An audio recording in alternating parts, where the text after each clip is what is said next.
मी कलाकडून शिकत होते. हे तर शिकवलं मी आपण बसून बसून शिकली. हा का? आता काय आपलं शिक्षण नाही म्हणलं काय नोकरी पाहिजे कशी लागणार अडाण्या माणसात. हा. आपण बसून बसून यार शिकवलं मला असं मग झालं चालू. आपल्या करते बसून बसून. अडचणी काय आहेत तुमच्या या व्यवसायाच्या? काय अडचणी आता गाड्या येतात कॉर्पोरेशनच्या चाललंय लायसन आहे आमचं आईचं माझ्या लायसन आहे. अच्छा, लायसन असून कॉर्पोरेशनच्या गाड्या येऊन तुमचं हे सगळं उचलतात. सामान उचलून घेऊन जातात. बरं अच्छा, इथे किती वर्ष तुम्ही आहे या जागेवर? या जागेवर 15.5 15 वर्ष. बरं, रोज फुलं कुठनं आणता तुम्ही? Gultekdi market Gultekdi Pune. Market yard. बरं, हं. आणि तुम्हाला आता अडचणी काय आहेत म्हणजे 15 वर्षापूर्वी आणि आत्तामध्ये फरक?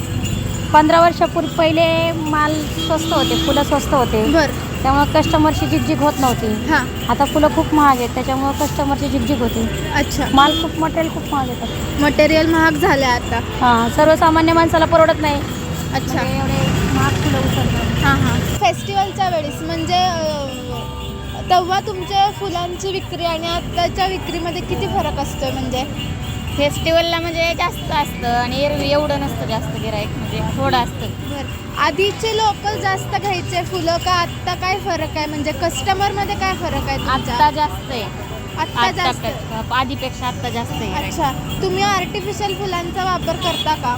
हो तर मग खप कुठला जास्त, आर्टिफिशियल फुलांचा का असल्या फुलांचा? हे आपल्या ओरिजिनल फुलांचं ओरिजिनल फुलं. बरं, ही फुलं तुम्ही कुठनं विकत घेता? मार्केट यार्ड मंडईमधून का? गुलटेकडी.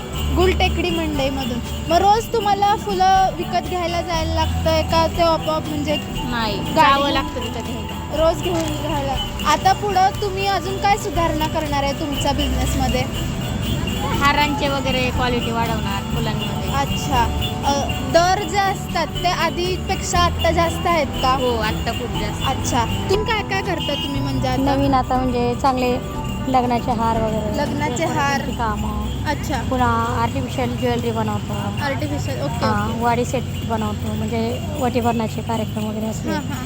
त्याला हार फुलं लागले ते सगळं देतो. अच्छा आणि काही ऑर्डर असले हारांचे ते करतो. अच्छा. पहिलं आम्ही फक्त सुट्ट्या फुलं विकायचो हां. बाकी हार वगैरे नव्हते येत. आता सगळं येते. अच्छा आता गजरे वगैरे वेण्या सगळं येते. अच्छा, तुम्हाला गव्हर्नमेंटकडनं काय मदत मिळते? गव्हर्नमेंटचं जसं म्हणजे धंद्यासाठी लोन वगैरे लोन वगैरे पाहिजे? NGO वगैरे ते सामाजिक संस्था राहत नाही का, काही पैशांची मदत किंवा मार्गदर्शन? काहीच नाही. गव्हर्नमेंट स्कीम वगैरे तुम्ही कुठं अप्लाय केला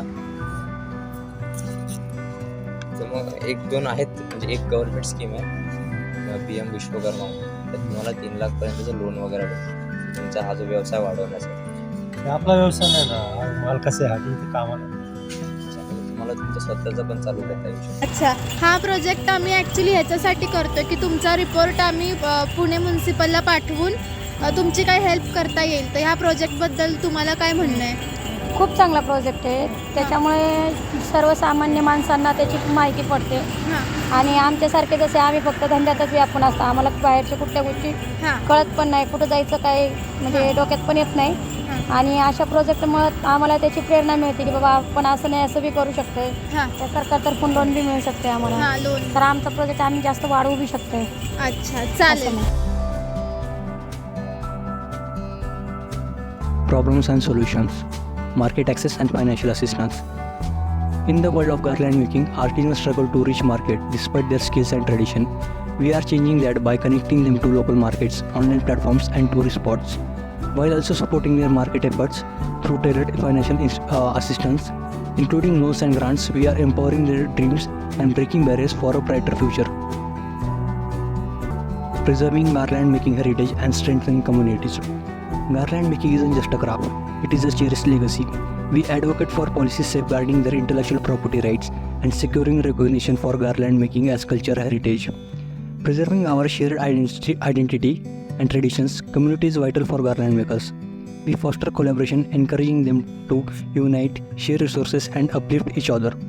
Through cooperative and associations, we don't just weave garlands, we weave bonds, fortifying communities stitch by stitch.